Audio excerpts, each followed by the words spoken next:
We're going to be programming a new key to this vehicle using the smart box.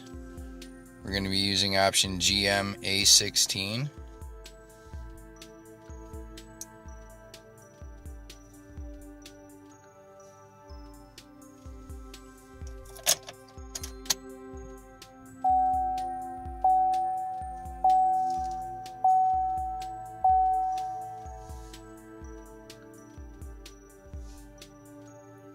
I already used the PIN code option to read the PIN code from this vehicle, and then it automatically submitted it for me.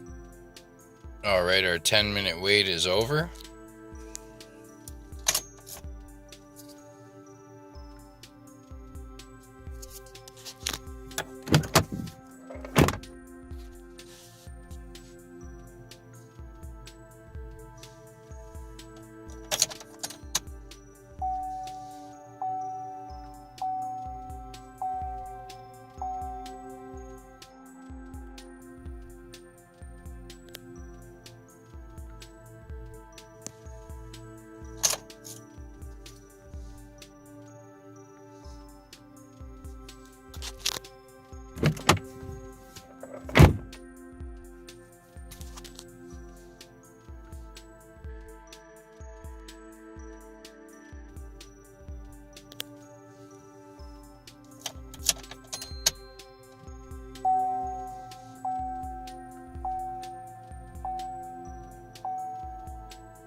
Alright, should be good.